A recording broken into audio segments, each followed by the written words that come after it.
Buenas noches, estimados compañeros y docente. Nosotros somos el equipo número 4. Nos toca, conformados por el contador Miguel Edilberto Lara Ortiz, Jorge Martín Tuncanul, María Elena Ortiz Jiménez y un servidor, Jorge Augusto Pacheco Pot. Nosotros vamos a hablarles un poquito de lo que es el procedimiento administrativo de ejecución, el cual es el instrumento legal con el que cuenta la autoridad fiscal para hacer efectivo de manera forzosa el crédito fiscal no pagado o garantizado en forma voluntaria por el contribuyente en los plazos establecidos para ello. Para llegar a este punto en la cual se ejecuta el procedimiento administrativo de ejecución, ya debió de existir un proceso previo en la cual existen notificaciones, una revisión a lo mejor de gabinete, en la cual el contribuyente puede aportar información o pruebas de que no es merecedor, acreedor, perdón, de este crédito fiscal.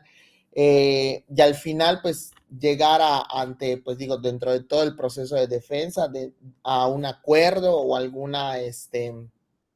o algún tipo de condonación o algún tipo de extinción de este crédito, ¿no? Cuando todos los elementos o todos los procesos han sido agotados, pues es cuando se inicia a través de, pues, la autoridad ya puede iniciar el procedimiento administrativo de ejecución, el cual se establece en nuestro Código Fiscal de la Federación.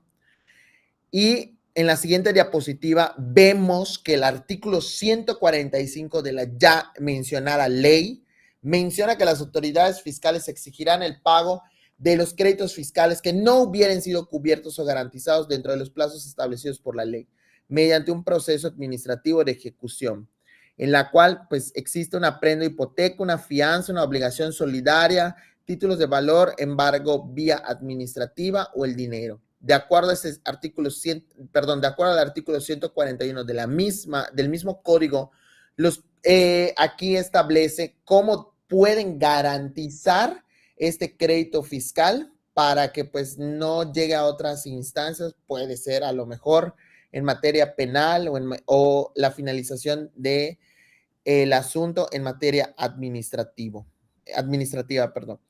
Cedo micrófonos y cámaras al compañero Miguel Edilberto Lara Ortiz. Hola, pues muchas gracias, estimadísimo contador y doctor Jorge Pacheco. Bueno, a mí me va a tocar hablar acerca de manera general, de las fases en el procedimiento administrativo de ejecución como tal y sin meterle mucho fundamento técnico. Podría decirse que este procedimiento se divide en tres etapas, ¿de acuerdo?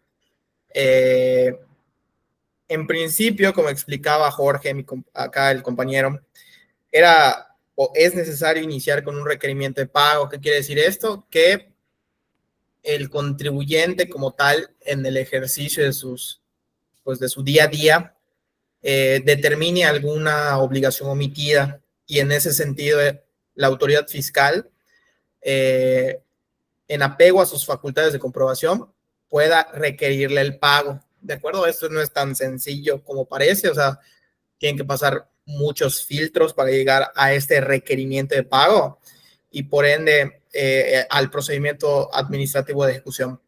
Posteriormente, cuando ya existe el requerimiento de pago por parte de la autoridad fiscal y, como decía Jorge, el contribuyente no garantiza el interés fiscal de ese crédito, pueden darse puede darse lo que viene siendo el embargo de bienes. Más adelante vamos a platicar más a detalle acerca de ello. Y una vez que se hayan embargado los bienes, de manera general, lo que sucedería es el remate de aquellos bienes que se embargaron. Entonces, si lo vemos de una manera muy fácil o de una manera muy ligera, se podría decir que el procedimiento administrativo de ejecución lo que busca es cobrarse de alguna manera y esa manera es a través del embargo y el remate de los bienes de los contribuyentes. Mucho se ha circulado a lo mejor en las noticias, en las redes sociales, acerca de los embargos que se han realizado a los altos funcionarios o a los narcotraficantes de casas, vehículos y demás, que posteriormente se rematan a través de la página del SAT. Entonces, en resumen, serían esos tres momentos en los que se puede pues ejecutar el procedimiento administrativo de ejecución. Y bueno, vamos a avanzar en la presentación. Por favor. Muchísimas gracias. Algunas consideraciones en el embargo, ¿de acuerdo? Intentamos establecerlo de una manera visualmente atractiva para efectos de que sea de fácil comprensión. Entonces, bueno, en esta lámina, que es la que me toca, se agregan 6 partes del procedimiento en el embargo de bienes. No son las únicas. En la siguiente diapositiva que le toca a mi compañero Jorge Tum, se sigue hablando de los procedimientos dentro de la etapa de embargo. Ahorita les voy a hablar de las primeras 6 y a la letra lo que indican es que el embargo tiene derecho a señalar bienes. En caso contrario, lo hará la autoridad. Por ejemplo, si yo debo X millones de pesos y me vienen a embargar en mi domicilio fiscal que tenga registrado en las bases de datos del SAT, yo tendría el derecho de decir qué me van a embargar. En caso de no hacerlo, tendría que ser la autoridad fiscal quien señale cuáles son esos bienes que estarían afectos al embargo. En el siguiente cuadro, lo que indica es que hay ciertos bienes que no se pueden embargar. ¿Cuáles son? Bueno, pues tendríamos que irnos al artículo 157 del Código Fiscal de la Federación. Para efectos de cumplir con los tiempos, pues digamos, se los vamos a dejar de tarea, pero ahí están. Te dice y te enlistan cuáles son aquellos bienes que no se pueden embargar por parte de la autoridad fiscal. Bueno, los terceros se podrían oponer al embargo, sí, porque a lo mejor el activo que tiene la empresa es rentado, no es del propio contribuyente. Entonces, el tercero, quien es dueño del bien, podría oponerse, dado que es una inversión que no es parte de la contabilidad, si lo quieren ver de alguna manera, de la empresa. Siguiendo con los últimos 3 puntos en las consideraciones de la fase del embargo de bienes, se nombra un depositario de los bienes. ¿Qué quiere decir esto? Que el depositario funge como el cuidador de los bienes que se embargan. Es decir, si la autoridad embarga un terreno, se tendría que nombrar a un depositario que sería el encargado de ver que ese bien inmueble no se venda, no se arrende, no sea invadido, que esté regularizado, etcétera, etcétera, etcétera. En ese sentido, los bienes embargados tendrían que tener a un depositario en el radar. Ya en este transcurso de speech que he venido dando, he hablado de bienes muebles y también de bienes inmuebles. Ambos son susceptibles a lo que viene siendo el proceso de embargo. Y, bueno, lo que indica el inciso F, que es el último cuadro de la lámina que me toca, dice a la letra que el deudor, o sea, el contribuyente que debe el crédito fiscal, si se opone al embargo, puede solicitar el auxilio de la fuerza pública y perdón, al revés, si el deudor se opone a lo que es el embargo, la autoridad fiscal podría ser auxiliada por parte de la fuerza pública, o sea, la policía, para efectos de romper candados, por ejemplo, y entrar al domicilio fiscal del contribuyente. Bueno, este es el procedimiento administrativo de ejecución.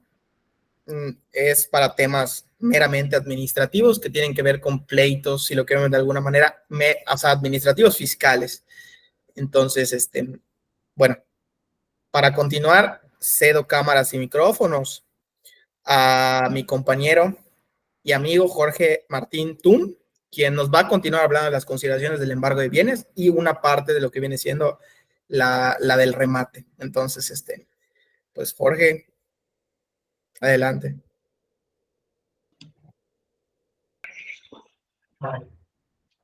Bueno, pues continuando con los que nos mencionaba aquí el compañero Miguel, en cuanto a las consideraciones de la fase del embargo de bienes, tenemos que el orden de los bienes que se pueden embargar es dinero, metales preciosos, depósitos bancarios, acciones, bonos, cupones vencidos y otros bienes muebles o inmuebles.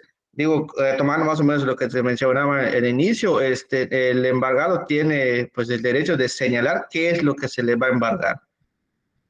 La siguiente etapa, la siguiente fase es que va a existir un depositario que mismo deberá entregar a la autoridad en un plazo de 24 horas. Si estamos contando que lo que el embargado fue el dinero,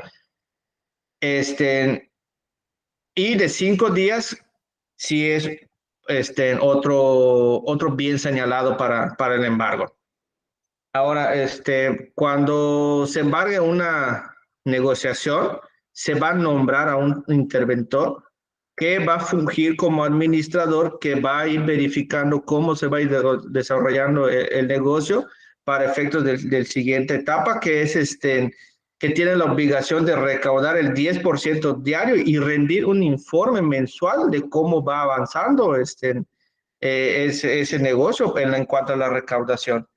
La siguiente etapa que tenemos es que se debe de recaudar el 24% en 3 meses, o de lo contrario se va a efectuar lo que es el remate de la empresa, que posteriormente, después de esta diapositiva, la vamos a señalar. Y una vez cubierto lo que es el crédito fiscal, pues ya se procede al destrave del embargo. Ahora, lo que son las consideraciones de la fase de remate, que es la lámina siguiente.